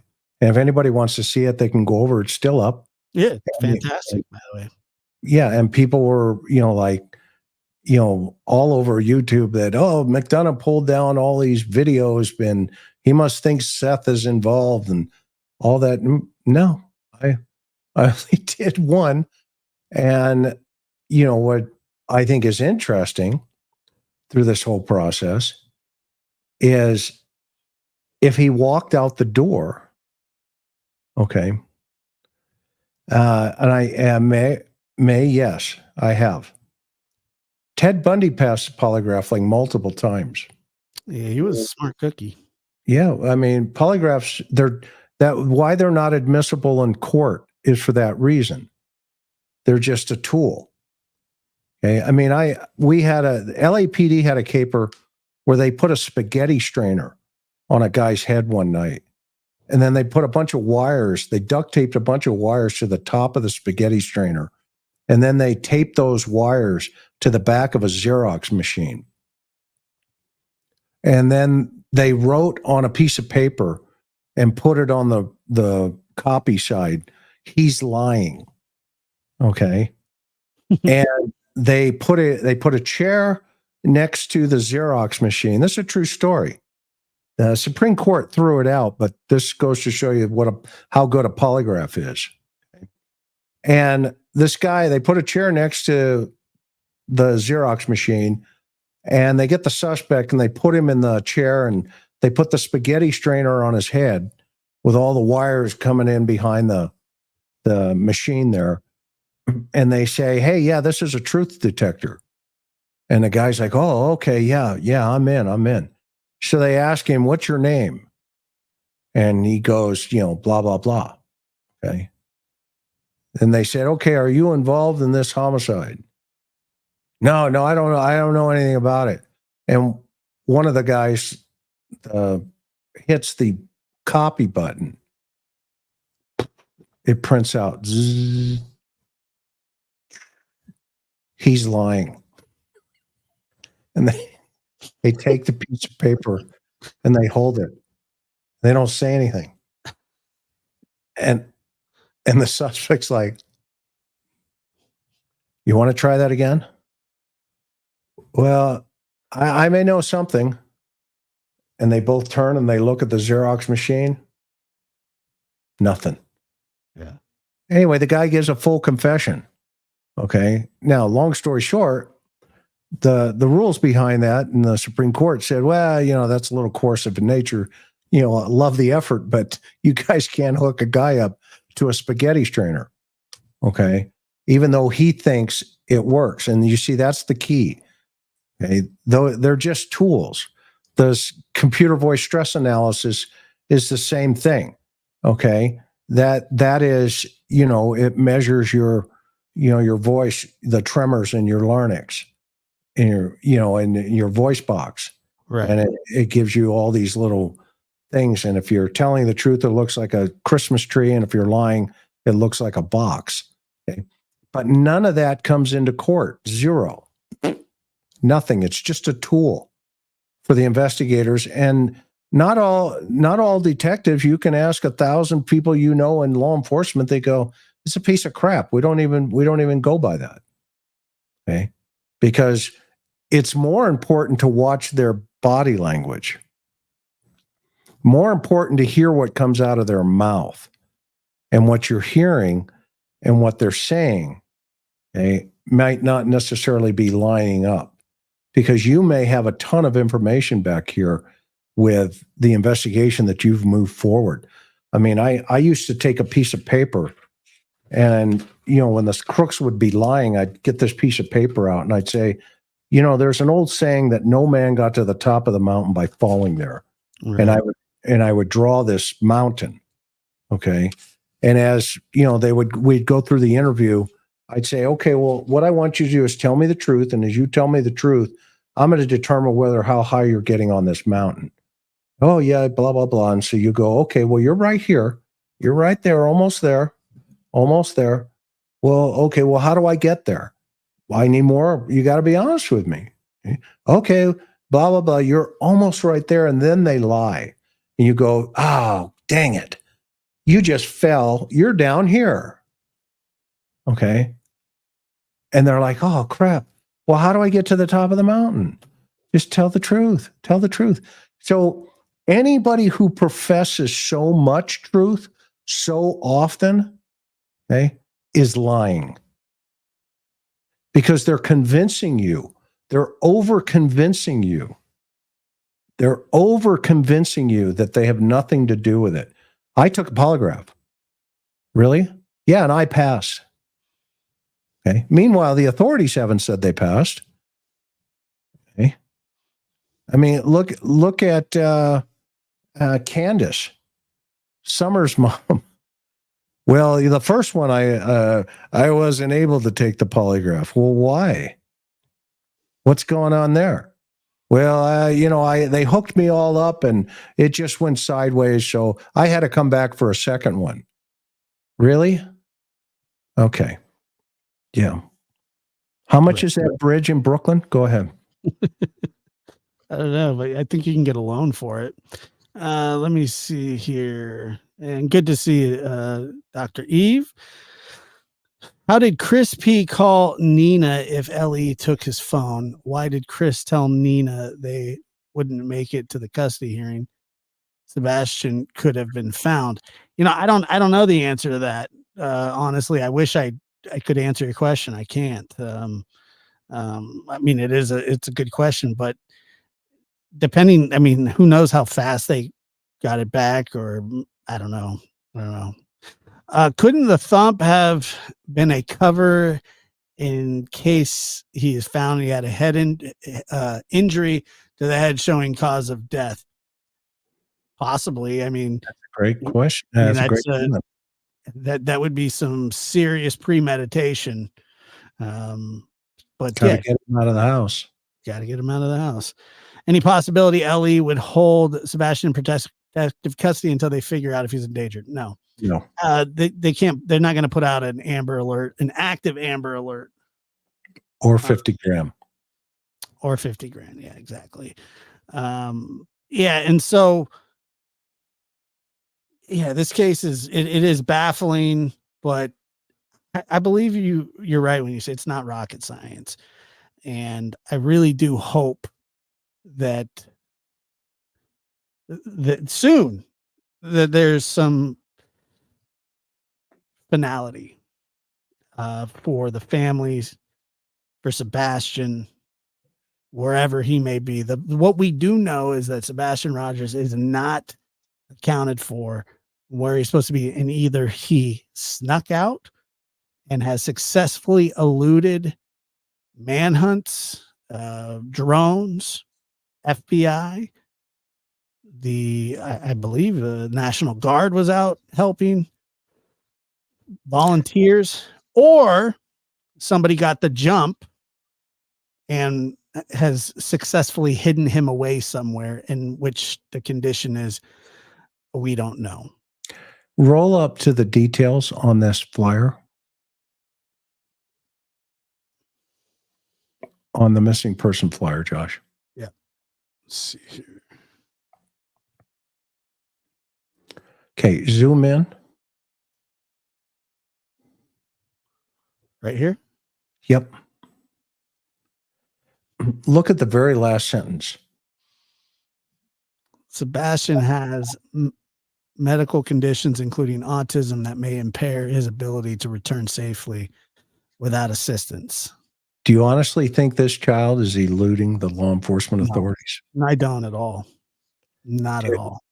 So the fact that somebody told them that we're not even sure he has the ability to return home safely without assistance is a huge clue. Now, what's interesting in the interviews early on They said, oh, yeah, he can walk away. He can go this. He knows exactly how to go to there. He knows how to go there. But according to this, he needs assistance. So you see, these are the subtleties that sometimes we miss. And this is why these are DLRs don't look right. When you hear somebody say, well, yeah, he can walk down and get an ice cream or a pop or something like that, whatever. Okay. Yet they put out to the world, this kid may not have the ability to make it home without assistance. And then you have some people saying, oh, yeah, the kid walks out and goes and does his own thing all the time. Okay. Well, which of these two are correct? The idea that he can just do it on his own, and he probably walked out in the middle of the night, and I'm not sure why he left, or the idea that the FBI is saying, you know what, we've got experts too. We've got doctors, we've got psychologists, we've got all these other people, the behavior science unit, we've got the card team, we've got forensics, we've got cell phone data. We got all kinds of stuff in this neighborhood. We may even have video. Guess what? Their conclusion is he has medical conditions, including autism. This is an including autism that may impair his ability to return safely without assistance. That's huge. That is huge messaging to the public. This was written very succinctly based on, I'll guarantee it, previous conversations with other people. This is a message to those other people. When we used to want to talk to a killer, okay, remember the Zodiac, they would put ads in the paper and say, hey, meet me and same with Ted Bundy. Meet me at this address if you get the chance. Frank, hypothetical. That's what this is. This is a very clear messaging that we're not leaving the house. We're not buying it yet. That's what that is. Yeah. Yeah. I mean, so that said, I'm going to go ahead. Do you think they are tracking? Yes. If they're not, I guarantee, I'm not going to go to what the capabilities are, but right. Thomas, yes, I would say so. And so, and Thomas, Thomas, by the way, always asking great questions, leaving great comments. I really appreciate Thomas Randall. I don't know if you're late or not, but if you go back sort of towards the beginning-ish, middle-ish, we do go into detail. We do go into detail a little bit about the medication situation. So we're getting a little rowdy here, so I'm going to shut her down. They are. I'm not even watching it, so I'm not sure what's going on. But nothing really, not just differences of opinions, and which is fine. I got no problem with any of that. I just ask that people be respectful of each other, and everybody's fine. Nobody's out of control. Everybody's involved. Everybody wants to find this young man. There's no question about it. But so I'm going to let you close out because obviously this is your channel. But here's the one thing I would leave tonight for everybody personally. Law enforcement is on it. They know what time it is. Okay? Nobody is hoodwinking them, in my opinion. Okay? They have very capable individuals engaged in this situation. The only critique that I've had personally, and this is just my opinion, nobody else's, I could be 1,000% wrong, okay, is that they should immediately at some point cut Seth loose if they know where he was. Or any of them. Well, Seth first. Because if somebody's at the jail, right? No, I agree. And your son, your biological son, disappears. Okay. And then they know he's there. Okay. Then the only other possibility is he organized an abduction, okay, while he was at work. And is that probable? Because now you have to stash that kid for 7 months. Okay. Go on YouTube, drive around all that area looking for your kid, show up at a court hearing for a YouTuber, okay, only to support your son, and you're the guy stashing your kid. I don't know. But if I was the case agent at this point, again, I would say he's been cleared. At this point, we have nothing that indicates he's involved in this, period. Yeah. And one more thing, somebody did ask, they said, if Katie or Chris were to ask, the Cold Case Foundation, it's the same as if Seth were to ask. It's no different. Absolutely. Yeah, we're down the middle. But the problem is, it's not the problem is they have to get law enforcement involved. They would have to go to law enforcement and say, hey, can you bring these people in to help if there's no clues or anything or whatever? And it's not even specifically the Cold Case Fund. That goes for any, outside.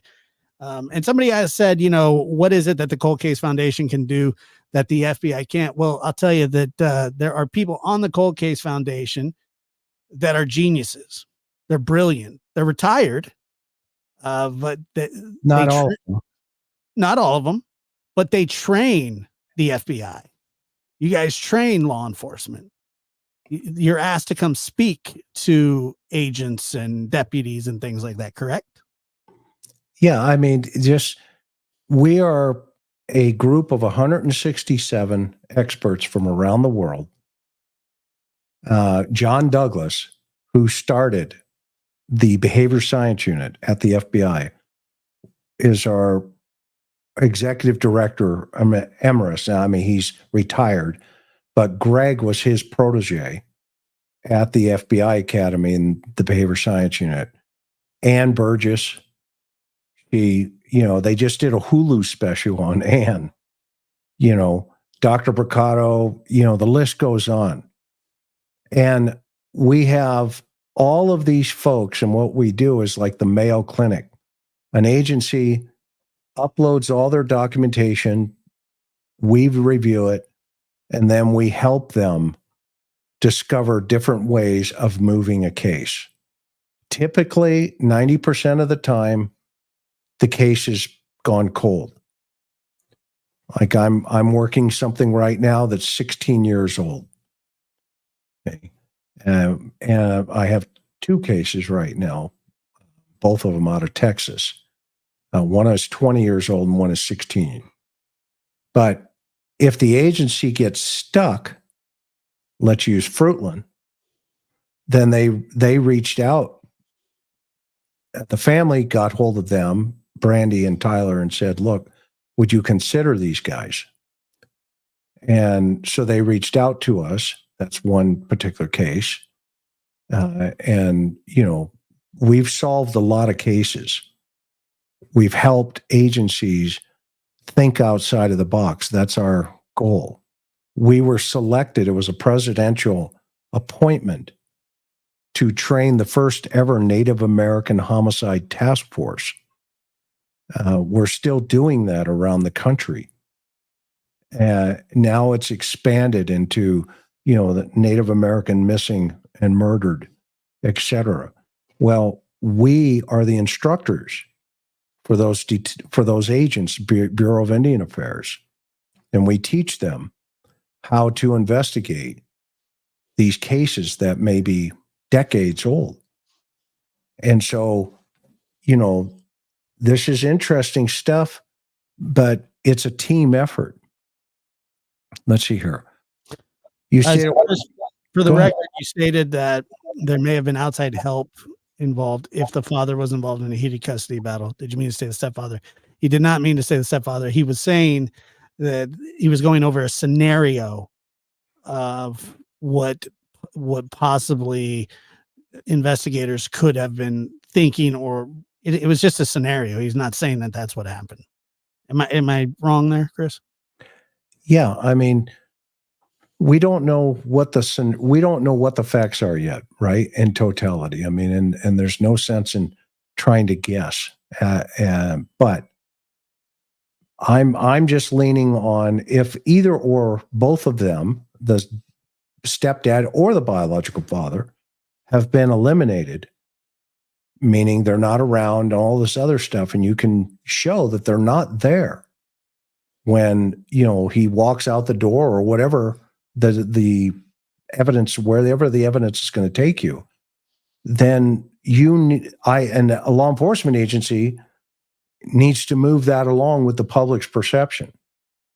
Okay, because you just can't stick it into a box here, because you can always say at this point we don't have evidence indicating this, that, or that, whatever. Okay, but you don't come in and you can't tell the public, well, there's no foul play, no evidence of foul play. Well, then why are you investigating it? You see, that's the perception that the public picks up on. And then they start throwing stuff at the investigators. And that's where you get into this round robin of leads coming in that are just irrelevant. Okay. And all this other stuff. Okay. And so the agencies sometimes get stuck by not letting information out. And it's not necessarily going to hurt the investigation. They're always worried about, you know, holding it so close to the vest that, you know, they don't want to take a chance. And a lot of times the BAU will tell you, no, you don't put this out there. Let the public think through this. Mm-hmm. Public think through this. Let's do it. Callie Dime says, question, what is Chris's definition of the word cleared when it comes to LE? It means there's no evidence to make an arrest right now. And that can always change, obviously. Yeah. If you develop probable cause that this individual may be involved in something, there may be a reasonable suspicion right now that they could be involved, not necessarily the family. I'm not saying them, that anybody could be involved. There may be a third, fourth, fifth, or other persons involved, and they're working on those angles, right? Remember, in today's technology, if you were to put him in a car and leave that neighborhood, that doesn't mean you're off the hook, folks. Yeah, right. Okay. Especially if you're headed in a certain direction anyway, up and down. Okay. They have LPR, license plate readers. They have toll booths that you have to go through sometimes going across the country. I mean, they have HIDA teams that pick up license plates going by left and right in the United States. The I-40, that is a huge problem. 95, same way. 65, same way. You can't drive back roads and not get spotted on something. And so if you take the interstates, yeah, even if you take the back roads, you could get pegged. And so, you know, the one thing that is always a guarantee, and Karen and I were talking about this today, there's no shortage of work. You know, that you will always have, you know, people doing crazy stuff for crazy reasons. Yeah. And so there's a lot going on behind the scenes. So I have confidence that the investigators are doing the best that they can, and that at some point we'll be hearing a lot more. This thing is long from over. I agree with that. So, Josh, thanks so much, brother. Thank you, man. You're spectacular as always, and it is truly a gift when you give your expertise. I really do appreciate it, and I was fascinated, hung on every word. And I know a lot of people here feel the same way. Thank you, Chris. Well, you're kind. Thank you. Have a good night, everybody. See you, lab rats. Aloha. There it is. You know, he is a seasoned homicide detective for a reason. And you know, I know a lot of people feel strongly one way or the other in this case. Like I said, trying to be as agnostic as we can without more facts. It is what it is, you know. It is frustrating, very frustrating.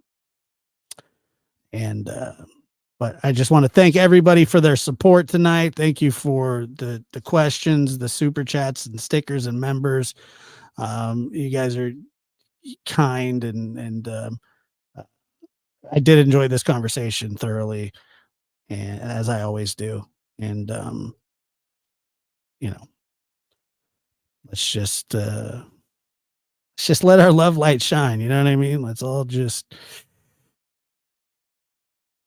be good to each other. Thank you so much for being here.